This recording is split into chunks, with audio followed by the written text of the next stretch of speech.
Hari ini saya akan menyampaikan firman Tuhan dengan tema jangan putus asa.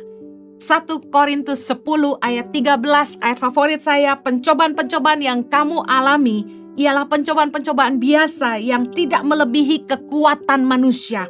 Sebab Allah setia, dan karena itu Ia tidak akan membiarkan kamu dicobai melampaui kekuatanmu. Pada waktu kamu dicobai, Ia akan memberikan kepadamu jalan keluar sehingga kamu dapat menanggungnya. Saya percaya di dalam kehidupan kita semua pasti ada badai, ada ujian, ada pencobaan, ada masalah, ada tekanan, ada penderitaan hidup yang kita harus lewati. Saya dari kecil melewati banyak proses hidup yang keras, yang saya sangat syukuri hari ini. Saya berdoa agar setiap Anda, apapun masalah, tekanan, penderitaan hidup yang Anda sedang jalani hari ini, saya berdoa Anda tidak putus asa dan tetap kuat di dalam Tuhan. Jangan menyerah, amin. Jangan putus asa di tengah masalah.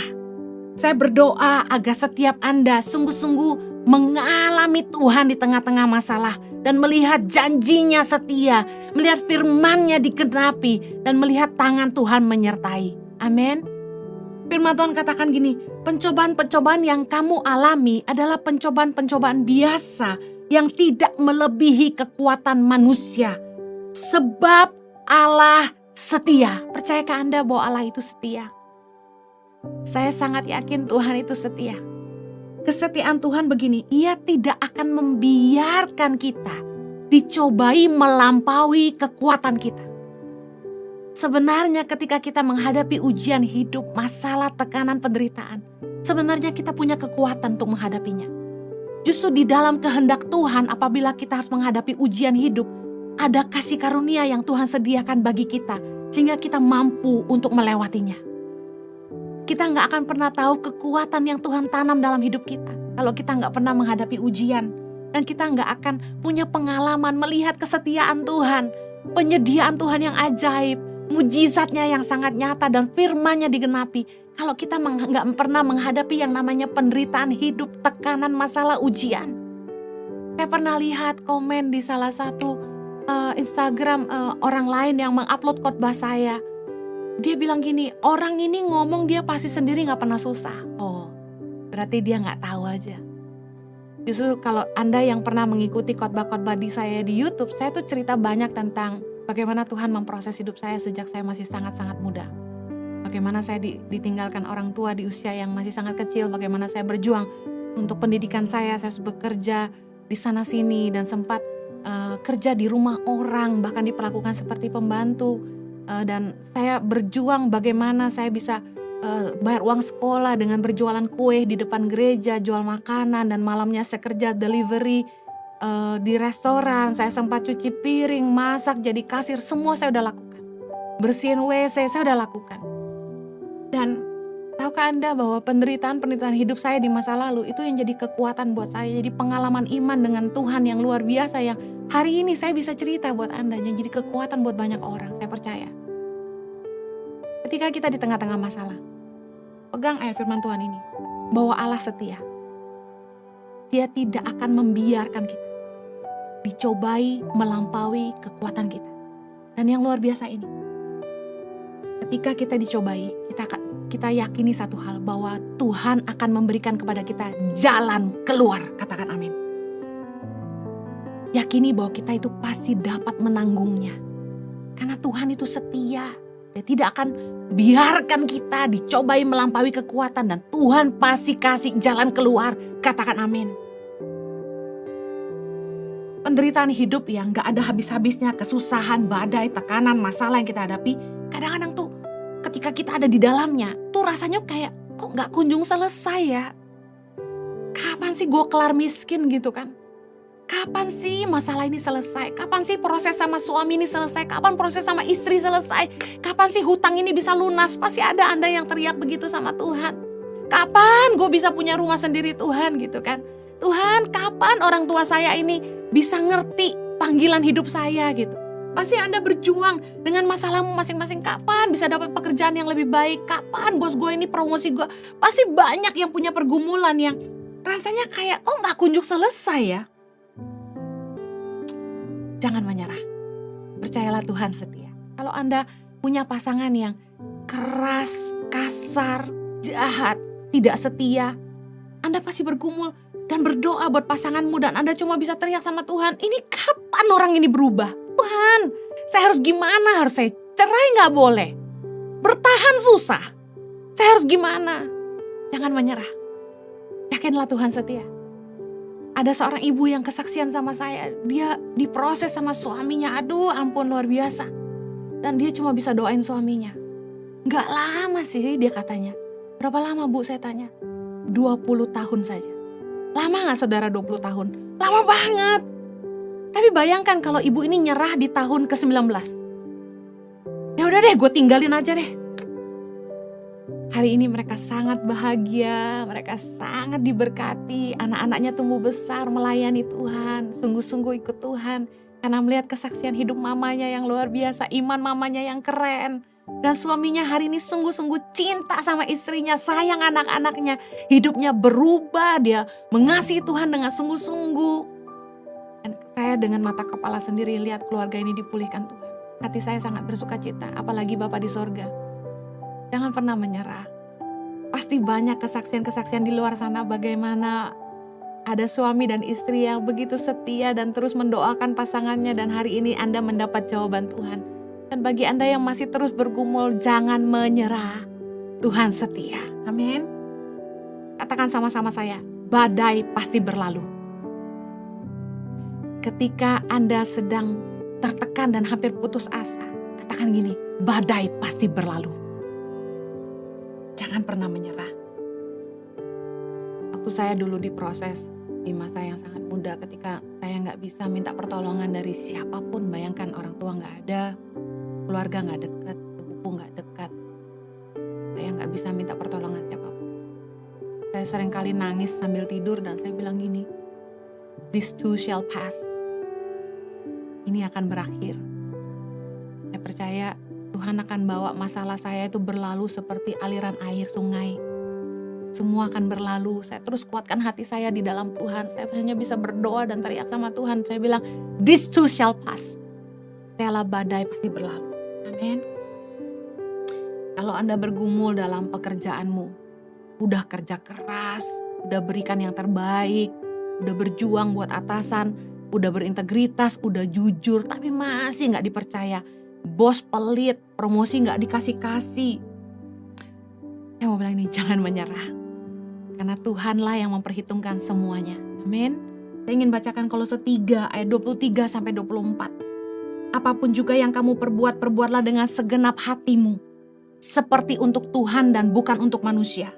Ayat 24, kamu tahu bahwa dari Tuhanlah kamu akan menerima bagian yang ditentukan bagimu sebagai upah. Katakan amin. Kristus adalah Tuhan dan kamu hambanya. Kalau kita kerja di sebuah tempat, siapa sih yang gak mau dipromosi Tuhan ada di atas, gaji besar. Tapi setialah dengan posisi dimanapun Anda berada saat ini. Mulailah dari bawah. Yang ingin berkuasa harus berani mulai dari bawah. Belajarlah untuk mengerti semua yang Anda harus pelajari.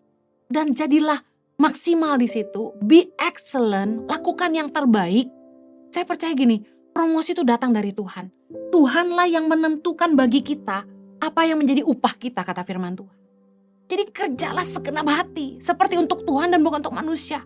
Sungguh-sungguhlah, karena yang menilai kerja keras kita adalah Tuhan. Promosi itu datangnya dari Tuhan. Orang yang cakap yang akan berdiri di hadapan raja-raja. Berintegritaslah, kerja keraslah, jangan hitungan waktu, kasih yang terbaik, be creative. Mari pikirkan kontribusi apa yang engkau bisa berikan buat perusahaanmu. Orang-orang yang mau dipromosi lebih, itu harus memberikan nilai tambah buat perusahaannya. Dia bukan ada di situ hanya sekedar makan gaji aja, tapi dia ada di situ untuk memberi nilai tambah. Memperbaiki apa yang salah, memperbaiki apa yang kurang, menambahkan nilai. Adding value to the company. Saya percaya orang-orang demikianlah yang dibutuhkan, mereka yang akan berani dibayar lebih. Kalau kamu setia, kamu bisa dipercaya, tapi kamu belum dilirik oleh atasanmu, tetap setia. Percayalah, upah itu datang dari Tuhan. Kalau bosmu seperti dibutakan, itu Firaun itu dikeraskan hatinya sama Tuhan loh. Untuk tidak mengizinkan Musa membawa bangsa Israel pergi. Yang mengeraskan hatinya itu Tuhan. Jadi kalau misalnya promosi itu belum datang, berarti itu ujian. Bertahanlah, buktikan. Orang yang akan dipercaya lebih adalah orang yang setia. Orang yang bisa dipercaya dan orang yang betul-betul memikirkan yang terbaik buat perusahaannya. Kehadirannya menambah nilai. Dia bukan ada di situ hanya sekedar untuk memenuhi kewajiban. Bukan ada di situ hanya untuk sekedar digaji. Tapi orang-orang yang memberi nilai lebih. Percayalah kepada waktu Tuhan. Tetap lakukan yang terbaik. Be excellent. Setialah dalam perkara kecil. Harus terus bisa dipercaya. Orang yang menabur itu pasti menuai, katakan amin. Orang yang cakap pasti berdiri di hadapan raja-raja. 2 Tawari 15 ayat 7 ini ayat buat Anda.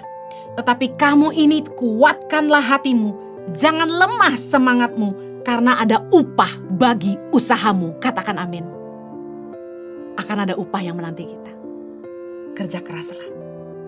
Kalau atasanmu tetap menutup mata, saya percaya Tuhan bisa memberkati dan mempromosikan engkau di tempat lain. Amin. Tetap setia. Mazmur 126 ayat 5 bilang gini, orang-orang yang menabur dengan mencucurkan air mata akan menuai dengan sorak-sorai. Ayat 6, orang yang berjalan maju dengan menangis sambil menabur benih, pasti pulang dengan sorak-sorai sambil membawa berkas-berkasnya. Ayo, kalau manusia tidak bisa menghargai kita, itu tidak menentukan nilai kita. Kita sendiri yang harus terus mempertahankan nilai kita. Berusahalah, keep being excellent. Meskipun kamu tidak dihargai orang, tetap lakukan yang terbaik. Be excellent. Saya percaya orang yang di atas rata-rata, orang yang bersinar itu tidak bisa disembunyikan. Pasti kelihatan. Dan saya ingin encourage Anda di tengah-tengah masalah. Fokuslah kepada janji Tuhan. Peganglah firman Tuhan. Ingat teladan Tuhan Yesus. Bagaimana Tuhan dalam perjuangan, Tuhan Yesus dalam perjuangannya. Dia terus memandang kepada Tuhan. Saya berdoa agar setiap kita mengikuti teladan Yesus. Ibrani 12 ayat yang kedua. Marilah kita melakukannya dengan mata yang tertuju kepada Yesus yang memimpin kita dalam iman dan yang membawa iman kita kepada kesempurnaan, yang dengan mengabaikan kehinaan tekun memikul salib ganti sukacita yang disediakan bagi dia yang sekarang duduk di sebelah kanan tahta Allah. Emang penderitaan Yesus luar biasa, waktu pikul salib, waktu disiksa, dilucuti pakaiannya, dipecut sampai berdarah, dipaku. Penderitaan yang luar biasa, dia diludahi, dia ditombak lambungnya. Semuanya menyakitkan. Tetapi lihatlah kemuliaan yang Tuhan sediakan bagi Yesus hari ini. Saya berdoa agar setiap kita jangan putus asa di tengah-tengah masalah. Mari terus pandang Tuhan dan pegang firman-Nya hari ini. Saya bacakan ayat-ayat yang semoga saya berdoa ini jadi pegangan Anda. Cetak ayat-ayat ini, tempelkan di depan mejamu, di tempat tidurmu, supaya engkau selalu dikuatkan. Ya, 1 Korintus 10:13 terutama. Percayalah bahwa Tuhan akan menyertai engkau. Pegang janji firman Tuhan. Amin. Yang kedua, saya ingin kasih semangat. Jangan putus asa karena jatuh bangun dalam dosa. Mungkin ada di antara Anda yang putus asa dengan dirimu sendiri. Seringkali Anda jatuh bangun dalam dosa. Seringkali saat teduhmu bolong-bolong, engkau malas baca firman. Engkau mungkin sudah jarang berdoa. Mungkin Anda sudah jarang bahkan dengar khotbah.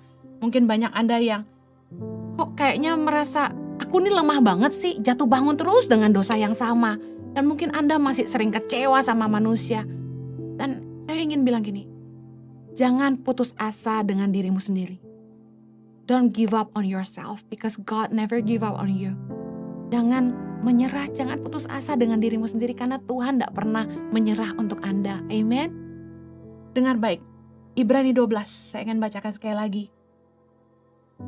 Ayat ketiga, ingatlah selalu akan Dia yang tekun menanggung bantahan yang sehebat itu terhadap dirinya dari pihak orang-orang berdosa, supaya kamu jangan menjadi lemah dan putus asa. Dalam pergumulan kamu melawan dosa, kamu belum sampai mencucurkan darah. Amen. Kita ini jatuh bangun dalam dosa tuh belum sampai disiksa sampai berdarah. Gak ada apa-apanya dibandingkan penderitaan Yesus gitu. Kalau Yesus tidak menyerah, Anda tidak boleh bernyerah. Yang Anda harus lakukan adalah ini. Saya ingin bacakan ayat yang kelima. Dan sudah lupakah kamu akan nasihat yang berbicara kepada kamu seperti kepada anak-anak? Hai anakku, janganlah anggap enteng didikan Tuhan. Dan janganlah putus asa apabila engkau diperingatkannya. Ayat ke-6. Karena Tuhan menghajar orang yang dikasihinya dan ia menyesah orang yang diakuinya sebagai anak. Kalau Tuhan tuh masih mau didik kita, berarti kita tuh anak. Kalau Tuhan tuh masih mau mengingatkan kita, masih mau menegur kita lewat apapun caranya, berarti Tuhan tuh masih peduli, masih sayang sama kita. Dan Tuhan tidak menyerah untuk kita. Tuhan tidak mau menyerah untuk kita. Saya waktu masih muda, jatuh bangun juga dalam dosa. Saya ngerti perasaan Anda. Kok udah tahu kebenaran masih hidup dalam dosa ya? Saya tahu. Butuh iman kita bertumbuh sehingga kita ngerti bagaimana kita bisa menang atas dosa, bagaimana kita menjauhi dosa. Firman Tuhan berkata, mendekatlah kepada Allah, maka Ia akan mendekat kepadamu. Jangan justru ketika kita jatuh dalam dosa, kita malah menjauh karena malu. Kita datang sama Tuhan dan minta ampun. Kasih Tuhan bagi kita itu sanggup membuat dosa kita yang merah itu menjadi putih kembali. Dengar baik, Tuhan itu sanggup pulihkan hidup kita. Tuhan sanggup untuk memperbaharui hidup kita. Jangan menyerah, jangan meninggalkan Tuhan. Justru ketika kita jatuh dalam dosa, iblis maunya kita meninggalkan Tuhan. Jangan. Justru semakin kita lemah, kita harus semakin mendekat kepada Allah karena Dia sumber kekuatan kita. Dengar baik, Matius 26 ayat 41 berkata begini. Berjaga-jagalah dan berdoalah, supaya kamu jangan jatuh ke dalam pencobaan. Roh memang penurut, tetapi daging lemah. Nah, gimana caranya supaya kita tuh jangan jatuh bangun dalam dosa? Saya pernah bagikan di khotbah yang lain bagaimana menang atas dosa. Tapi dengar baik, roh kita ini penurut tapi daging kita lemah. Dan kita harus selalu berdoa dan berjaga-jaga. Saya pernah bagikan, gak cuma cukup berdoa, kita harus jaga hidup kita. Jangan mendekat kepada dosa, jauhi medan dosa. Jaga pergaulan kita, jangan sampai terjebak dalam pergaulan yang membuat kita jatuh bangun dalam dosa. Kita harus mengubah cara pikir kita, mengalihkan fokus kita kepada hal-hal yang membuat kita bisa meninggalkan dosa. Jangan fokus kepada kehidupan dosa. Jangan terlibat lagi dalam aktivitas yang membuat kita jatuh bangun dalam dosa. Harus ada upaya, gak cuma berdoa. Mari mendekat kepada Allah, karena Tuhan sumber kekuatan kita, dan sadari betapa Tuhan mengasihi kita. Kalau kita sadar betapa Tuhan mengasihi kita, masa akan kita mau terus melukai hatinya? Tahukah Anda bahwa pengenalan akan Tuhan itu kasih karunia? Gak banyak orang yang bisa sungguh-sungguh mengenal Tuhan. Dan kalau Anda bisa mengenal Tuhan, mari jangan sia-siakan kasih karunia-Nya. Amin. Tinggalkan dosa dan mari berbaliklah kepada Allah. Amsal 8 ayat 13 berkata gini, takut akan Tuhan ialah membenci kejahatan. Aku benci kepada kesombongan, kecongkakan, tingkah laku yang jahat dan mulut penuh tipu muslihat. Kalau Tuhan sudah mengampuni kita, ayo kita hidup dalam takut akan Tuhan. Jauhi kejahatan. Jauhi mulut penuh tipu muslihat, jauhi kesombongan, jauhi kecongkakan. Amsal 16 ayat 6 berkata gini, dengan kasih dan kesetiaan kesalahan diampuni, karena takut akan Tuhan orang menjauhi kejahatan. Kalau kita sadar bahwa Tuhan sudah mengampuni kita, ayo kita kasihi Tuhan dengan hidup kita. Ayo jauhi kejahatan. Saya ingin tutup dengan ini, mengapa sih Tuhan tuh mengizinkan kita mengalami ujian, tekanan, penderitaan hidup? Saya ingin bagikan secara empat hal. Semua proses hidup yang kita alami adalah cara Tuhan yang pertama untuk membentuk kita jadi indah. Amin. Tuhan ingin kita punya karakter ilahi. Ayub 23 ayat 10 berkata gini, karena Ia tahu jalan hidupku. Seandainya Ia menguji aku akan timbul seperti emas. Saya berdoa agar lewat setiap ujian, tekanan, badai kehidupan, proses yang Anda lewati, Anda akan timbul seperti emas. Mari bereaksilah yang positif, bereaksilah yang baik. Ketika Tuhan mendidik kita, sadarilah bahwa Dia mengasihi kita. Ambil keputusan yang benar untuk meninggalkan dosa dan bangkit untuk sungguh-sungguh mengasihi Allah. Mari cintai Tuhan dengan hidupmu. Mari hiduplah berguna bagi sesamamu. Kalau kita sombong, lalu kita diizinkan mengalami proses, mari rendah hatilah. Kalau kita dulu pelit, lalu kita dihadapkan dengan proses, Mari belajarlah untuk murah hati. Semua proses hidup itu baik untuk membuat karakter kita jadi indah. Kalau kita dulu orang yang suka mementingkan diri sendiri, proses Tuhan akan mengajar kita akan ketemu dengan misalnya pasangan hidup yang justru mendidik kita untuk lebih peduli orang lain. Kalau kita dulu sombong, kita akan menghadapi atasan yang menekan kita, atasan yang justru sombong, atasan yang membuat kita merasa direndahkan. Ketahuilah bahwa Tuhan sedang mendidik kita supaya rendah hati. Ketika orang jahatin kita ngalamin hal yang gak enak, kita dijahatin orang, justru kita belajar, oh dijahatin tuh gak enak ya, berarti aku gak boleh jahat sama orang. Tuhan pengen kita punya karakter ilahi dalam proses-proses hidup. Percayalah, Tuhan hanya ingin membuat kita jadi indah. Amin. Mazmur 66 ayat 10 berkata, sebab Engkau telah menguji kami ya Allah, telah memurnikan kami seperti orang memurnikan perak. Saya berdoa agar saat Anda menghadapi ujian dalam hidup ini, Anda tidak menyerah, tapi Anda timbul seperti emas dan perak. Amin. Yang kedua, proses itu Tuhan izinkan terjadi supaya kita belajar mengenal Tuhan dan mengalami perjumpaan pribadi dengan Tuhan. Ayub 42 ayat 5 berkata, hanya dari kata orang saja aku mendengar tentang Engkau, tetapi sekarang mataku sendiri memandang Engkau. Dulu Ayub cuma dengar cerita Tuhan itu dari khotbah, dari Taurat. Justru sekarang di tengah-tengah penderitaan dan kesulitan dan tekanan dan penyakit yang Ayub alami, Ayub mengalami Tuhan dan dia mengalami perjumpaan dengan Tuhan. Pengenalan akan Allah adalah pengalaman pribadi manusia dalam perjalanan imannya. Kita gak bisa mengenal Tuhan tanpa perjalanan iman pribadi dengan Tuhan. Ketika kita mengalami pimpinan Sang Ilahi dalam suara hati kita, ketika kita mengalami penyediaan Tuhan yang tepat waktu, ketika kita mengalami kesembuhan secara ajaib, ketika kita mengalami pertolongan Tuhan di saat terjepit, disitulah kita akan mengalami perjumpaan pribadi dengan Tuhan. Kita akan ngalamin Tuhan, kita jadi kenal Tuhan. Tuhan itu seperti apa? Dan kemudian kumpulan-kumpulan dari pengalaman-pengalaman kita dengan Tuhan yang membuat kita tuh belajar mengenal Tuhan seperti apa. Kita hanya akan jadi Kristen agamawi kalau kita cuma mengenal Tuhan lewat baca Alkitab, lewat dengar khotbah aja. Kalau kita cuma menjalani ibadah, berdoa dan ke gereja, tapi kita nggak mengalami pengalaman pribadi dengan Tuhan dan melihat firman-Nya terbukti, saya percaya kita akan jadi Kristen agamawi.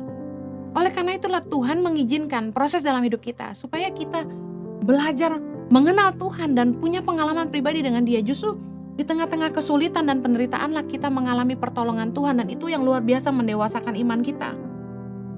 Daud pernah mengalami pertolongan Tuhan, dan ketika jiwanya menjadi lemah dan gundah gulana, Daud berkata dalam Mazmur 103 ayat yang kedua, pujilah Tuhan hai jiwaku, dan janganlah lupakan segala kebaikan-Nya. Daud pernah mengalami kebaikan sehingga waktu dia lemah dan putus asa, dia mengingatkan jiwanya akan kebaikan Tuhan.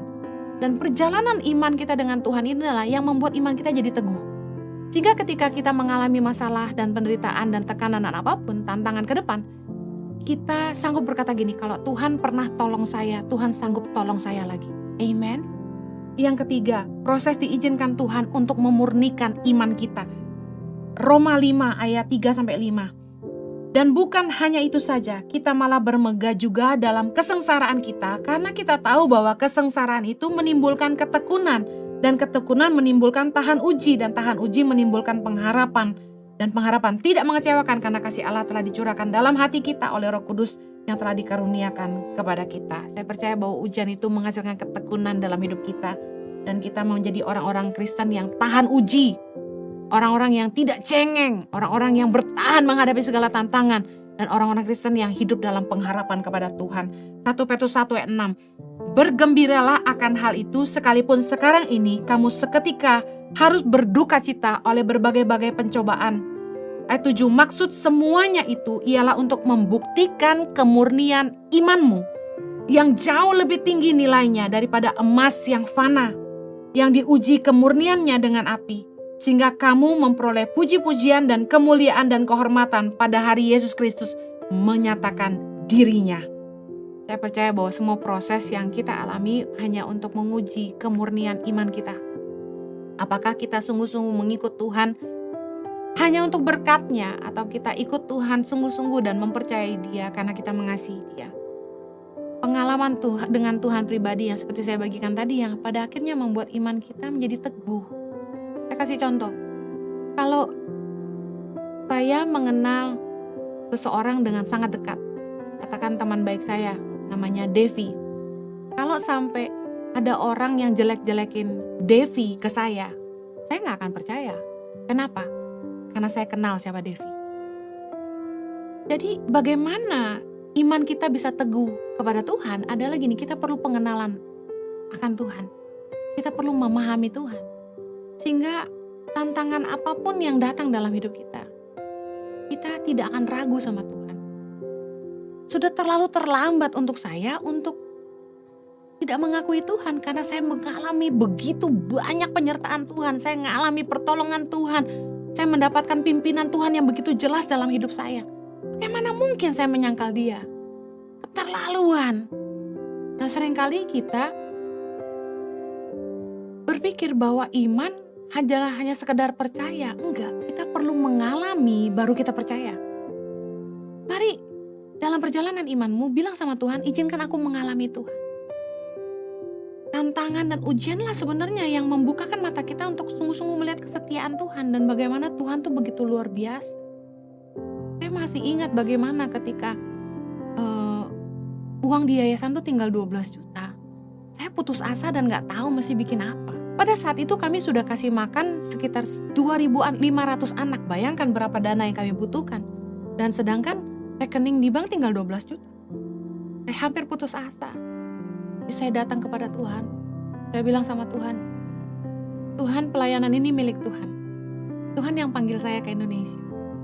Kalau Tuhan tidak siapkan dananya, ya berarti waktunya bagi saya pulang ke Australia. Saya bilang gitu sama Tuhan, dan saya mau saksikan sampai dengan hari ini Tuhan tidak pernah meninggalkan saya. Janji Tuhan itu setia. Amen. Yang terakhir, kenapa proses itu terjadi dalam hidup kita? Untuk membuktikan janjinya setia dalam hidup kita. Bahwa firman-Nya digenapi dalam hidup kita. Ayub 42 ayat 12. Tuhan memberkati Ayub dalam hidupnya yang selanjutnya. Lebih daripada dalam hidupnya yang dahulu. Ia mendapat 14.000 ekor kambing domba. Dan 6.000 unta, 1.000 pasang lembu, dan 1.000 ekor keledai betina. Ia juga mendapat 7 orang anak laki-laki dan 3 orang anak perempuan.